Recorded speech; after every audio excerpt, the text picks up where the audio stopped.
आज संस्कृत में हम समास लेकर आए हैं। समास की परिभाषा, क्योंकि हमने समास पर एक वीडियो बनाया था, लेकिन टेक्निकल गड़बड़ी होने के कारण उसमें आवाज़ जो है नहीं सुनाई पड़ रही थी, इसलिए जो है हम वीडियो समास पर बनाए हैं। समास का अर्थ होता है संक्षेप। संक्षेप, समास कहते हैं संक्षेप। भाषा दो प्रकार की मानी जाती है, एक संयोगात्मक, दूसरा वियोगात्मक। संयोगात्मक भाषा में समास की प्रचुरता पाई जाती है, वियोगात्मक भाषा में समास की न्यूनता पाई जाती है। यानी संयोगात्मक भाषा में अधिक समास के उदाहरण मिलेंगे, वियोगात्मक भाषा में समास के उदाहरण कम मिलते हैं। जैसे संस्कृत संयोगात्मक भाषा होने के कारण संस्कृत का ग्रंथ समास से भरा हुआ होता है। हिंदी जो है ये वियोग्यात्मक भाषा है। इस हिंदी में संस्कृत के ही ज़्यादा शब्द समास के प्राप्त होते हैं, अपना हिंदी का कम है। तो समास की परिभाषा है क्या? समास की परिभाषा समझने के लिए एक कहानी आप सुन लें, उस कहानी को याद रखने से आपको समास की परिभाषा याद हो जाएगा। छोटी सी कहानी है। सबसे पहले ये सब कल्पना कर लीजिए कि समास, ये मानना नहीं है, ये कल्पना थोड़ी देर के लिए कर लेना है। समास एक स्वर्ग से सुंदर घर का नाम है। क्या? समास स्वर्ग से सुंदर घर का नाम है।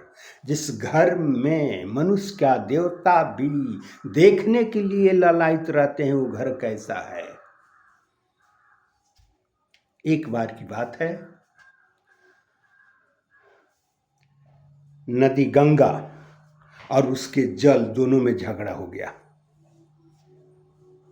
जल नदी का साथ छोड़ दिया, कहीं नाले में गया, कहीं पोखर में गया। जहाँ खाल हुआ जल वहाँ अपना चला गया। नदी सूखी हो गई। लेकिन गंगा नदी थी, लेकिन गंगा को अहंकार था। गंगा जल से कहती है कि तुम हमारा साथ छोड़ दिया तो मैं पवित्र नदी हूँ। हम समास रूपी जो स्वर्ग से सुंदर भी घर है, उसमें मैं न रह लूँगी, मुझे वहाँ जगह मिल जाएगी। इसीलिए स्वर्ग से सुंदर समास रूपी घर में जाने के लिए गंगा पहुँचती है, दरवाज़ा खटखटाती है, दरबान निकलता है। गंगा पूछती है अपने मालिक से, जाकर बोलो कि पवित्र नदी गंगा आई हुई है, उसे इस घर में एक जगह देने के लिए, एक सीट देने के लिए। वह दरबान गंगा को कहता है कि आपको लगता है समास का नियम मालूम नहीं है? यहाँ अकेला कोई नहीं आता है। दरबान बोलता है समास रूपी घर में अकेला कोई नहीं आता है, अकेले के लिए जगह नहीं है। समास रूपी घर में कम से कम दो जरूर आएंगे, या दो से अधिक आ सकते हैं, लेकिन समास रूपी घर में जाने के लिए अकेला नहीं जा सकते। आज जो आते हैं अकेला, उनकी काफ़ी पिटाई होती है। अब गंगा घबरा जाती है। दरबान कहता है नहीं, दंड पाने के लिए तैयार रहो। गंगा जो है दरबान को, पूर्वजों को याद दिलाती है कि हमने तुम्हारे पूर्वजों को तारा है, पवित्र किया है, इस ख्याल करो। हमको दंड होने से उतना डर नहीं है जितना डर है कि अगर जल सुनेगा कि गंगा गई है, वहाँ पिटा कर आई है, तो हमारी प्रतिष्ठा चली गई इस ख्याल से। तो दरबान कहता है ठीक है जाइए, लेकिन वह दंड अब मुझे मिलेगा। गंगा नदी लौट जाती है। अब गंगा नदी लौट जाते, गंगा नदी जो है अब उसके दिमाग में आती है कि हमारे नदी के किनारे बहुतों महर्षियों ने तप किया है। हम किसी एक महर्षि को ले लेंगे, उनके साथ जाएंगे और समाज का घर कम से कम देख लेंगे, आखिर घर कैसा है। गंगा जो जाती है महर्षि के पास, बहुत सारे महर्षि के पास गंगा जाती है, कहती है साथ चलने के लिए। तो उन महर्षि बताते हैं कि गंगा तुम्हें कलयुग का नियम मालूम नहीं है। गंगा बोलती है कलयुग का नियम क्या है? तो कलयुग का नियम है कि जब मनुष्य का धन समाप्त हो जाए तो उसका साथ छोड़ देना चाहिए। आज समाज में देखने को मिलता है, जब मनुष्य के पास धन रहता है तो बहुत सारे लोग रहते हैं, धन चला जाता है तो अपने लोग भी पराये हो जाते हैं। तो महर्षि ने गंगा से कहा तुम्हारा धन जल था, जल समाप्त हो गया, हम क्यों साथ देंगे? नहीं देंगे साथ। बहुतों कोई साथ नहीं दिया। अंत में फिर गंगा और जल से समझौता होता है। गंगा भी उधर गया था, बहुत भारी गंगा कहते हैं जल भी उधर गया था तो वो भी पश्चाताप कर रहा था। जल कहता था कि इस दुनिया में अगर कोई पागल है तो मानव पागल है, मानव पागल है। क्योंकि जो हम गंगा जल मैं गंगा के साथ था तो लोग पवित्र भाव से इसमें स्नान करते थे, अपने बर्तनों में पात्रों में रखकर पूजा घर में ले जाते थे। लेकिन मैं वही जल जब मनुष्य के घर के निकट आया तो लोग नाले का जल, पोखर का जल कहकर नाक भाव सिकोड़ते हैं। इसीलिए जल भी मान लिया कि बिना गंगा का हमारा कोई अस्तित्व नहीं है, और गंगा भी मान गई बिना जल क्या हमारा कोई अस्तित्व नहीं है। फिर जल गंगा से आ जाता है।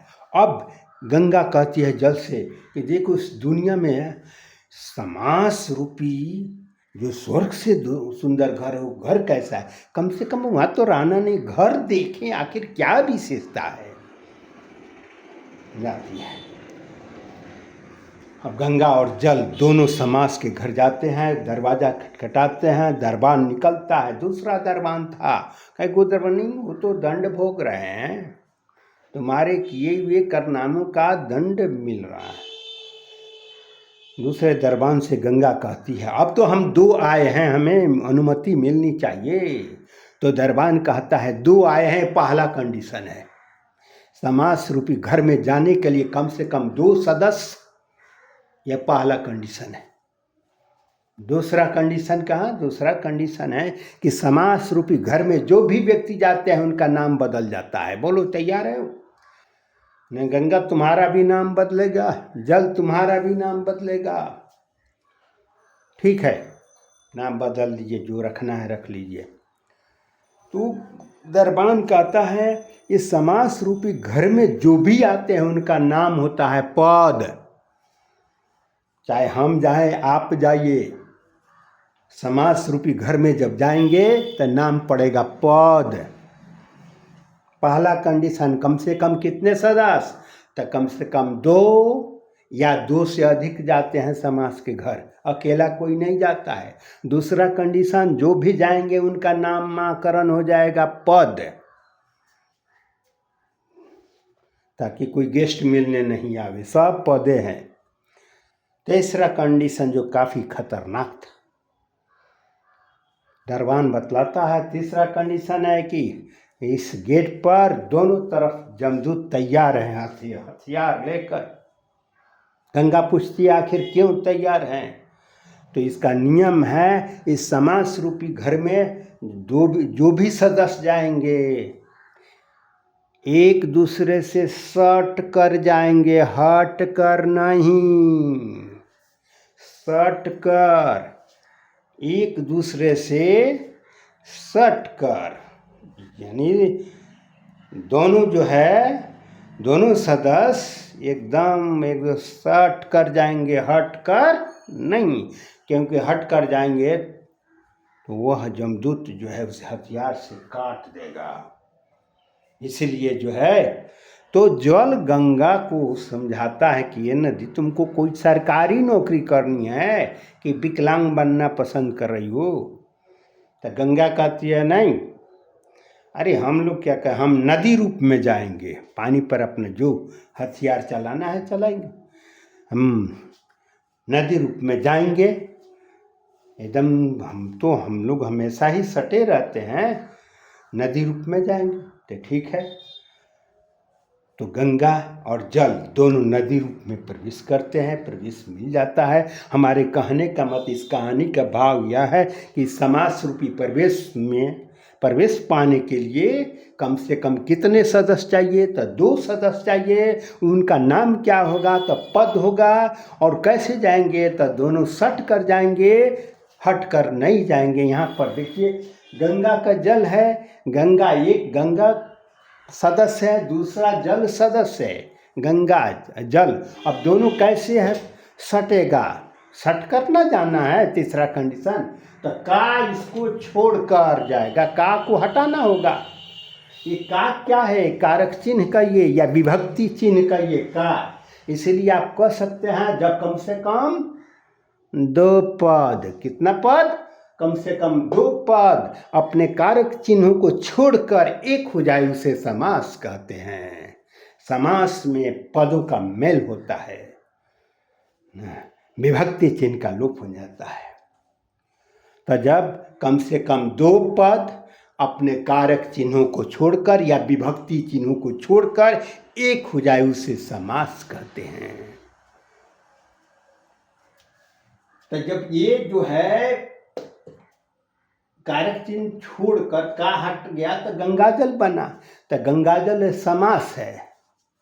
गंगा का जल, इसको विग्रह कहेंगे। कारक चिन्ह के द्वारा जब आप तोड़ेंगे तो वह विग्रह कहलाता है। कारक चिन्ह हटाकर एक बनाते हैं तो वह समास या समस्त पद कहलाता है।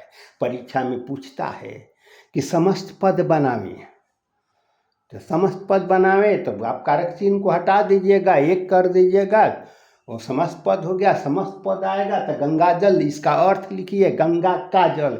ये गंगा का जल ये विग्रह हो गया। इसी को संस्कृत में गंगा में आप षष्ठी विभक्ति एक वचन लगाइए, गंगाया।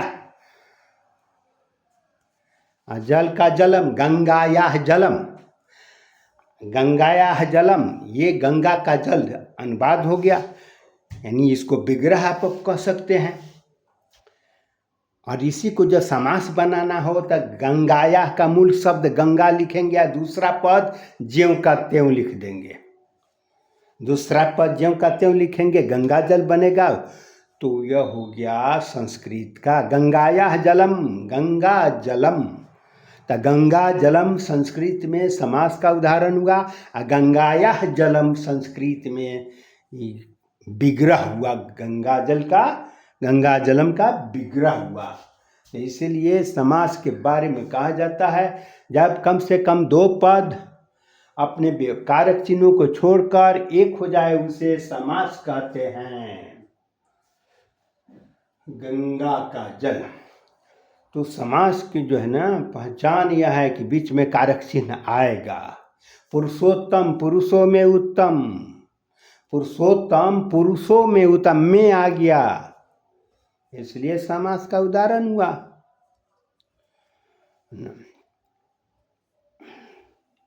वाक्पटु, वाक्पटु, ये वाक्पटु जो है, वाक्पटु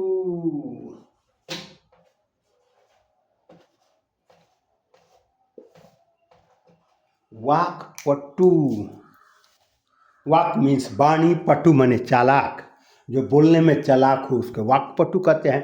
तो बोलने में चालाक, इसलिए इसको याद रखें, काफ़ी महत्वपूर्ण समास है। बोलने में चालाक यानी वाचीपटु, संस्कृत में इसका विग्रह होगा वाचीपटु। वाचीपटु, वाचीपटु वाक्पटु होता है। ये वाचीपटु,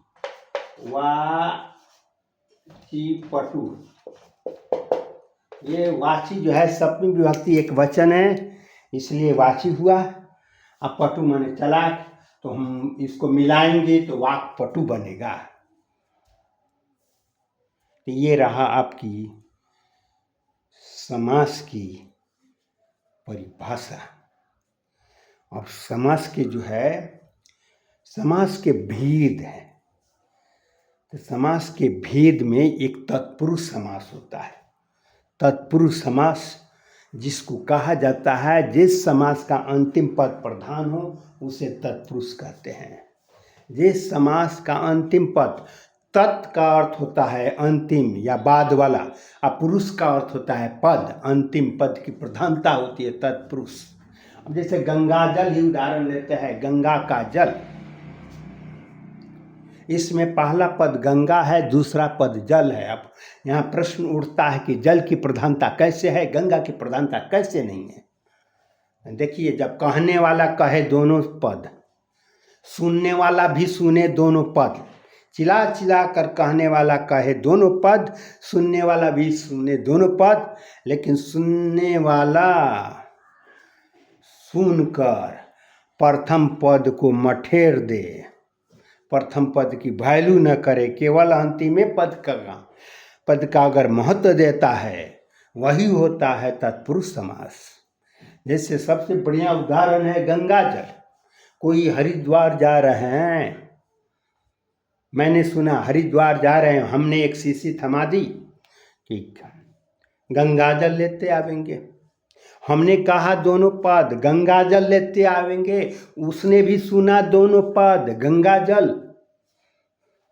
लेकिन जब वो हरिद्वार जाएगा, जब गंगा जल लेने जाएगा, तो आप सोचिए कौन सा पद लेकर आएगा। वह सिर्फ अंतिम पद को लेकर आएगा, जल। उसने गंगा को नहीं ले आएगा, उसने जल की प्रधानता दी। इसलिए कहा जाता है, कहने वाला कहे दोनों पद, सुनने वाला सुने दोनों पद, लेकिन काम करे अंतिम पद के अनुसार, वही तत्पुरुष होता है। आप स्टेशन पर गए हुए हैं, स्टेशन पर आवाज आ रही है कि पाकिट मार की पिटाई हो रही है। पाकिट मार, एक पद पाकिट है, दूसरा पद मार। मार मीन्स मन, मारने वाला। स्टेशन पर पाकिट मार की पिटाई हो रही है। सब कहने वाला हल्ला कहने वाला दोनों पद कहा, पाकिट मार की पिटाई हो रही है। सुनने वाला भी सुना दोनों पद, पाकिट मार की पिटाई हो रही है। लेकिन जरा गौर से सोचिए कि लोग जो है, पब्लिक है, जो पिटाई किसकी कर रही है? क्या उसके पाकिट को मार रहा है लोग? नहीं, मारने वाला की पिटाई कर रहा है, न कि उसके पाकिट को। इसलिए मार शब्द अंतिम पद है, इसलिए अंतिम पद की वो प्रधानता देती है। आपके जो है ना, कहीं विद्यालय में या देश के किसी भी प्रांगण में अगर कोई माइक से, लाउड स्पीकर से चिल्ला चिल्ला कर कहता है कि देश के राष्ट्रपति जी आ रहे हैं। राष्ट्रपति का अर्थ होता है राष्ट्रपति माने मालिक, राष्ट्र का मालिक, राष्ट्र का मालिक। राष्ट्रपति जी आ रहे हैं, खूब चिल्ला चिल्ला कर प्रचार प्रसार हो रहा है, राष्ट्रपति जी आ रहे हैं, लोग भी सुन रहा है।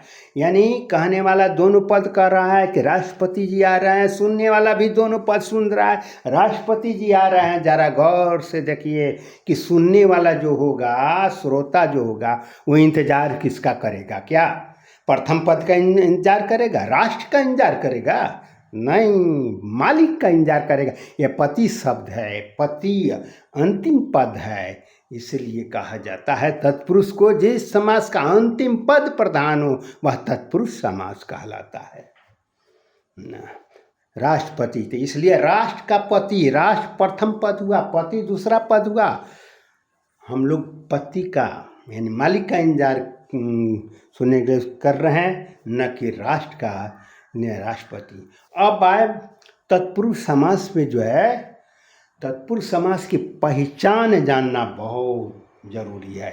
इसका पहचान क्या है? तत्पुरुष समास की पहचान, अगर बीच में कारक चिन्ह आ जाए, हम अर्थ लगाते हैं, बीच में कारक चिन्ह आ जाए, तत्पुरुष माना जाता है। ऐसे तत्पुरुष की पहचान है कर्म से लेकर अधिकरण कारक का चिन्ह, कर्म से लेकर अधिकरण कारक का चिन्ह यदि बीच में आता है वह तत्पुरुष समास।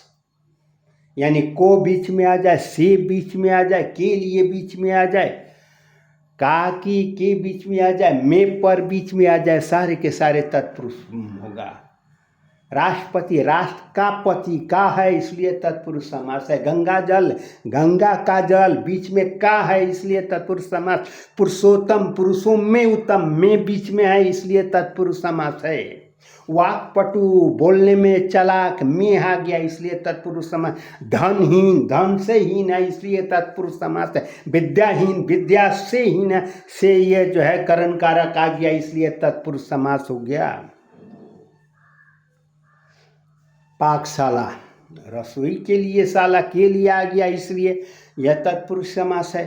तो याद रखिए आप भी तत्पुरुष समास जो है, अब माने चौर भीता दे दे, चाहे सर्प भी भीता जो है डर अर्थ होता है।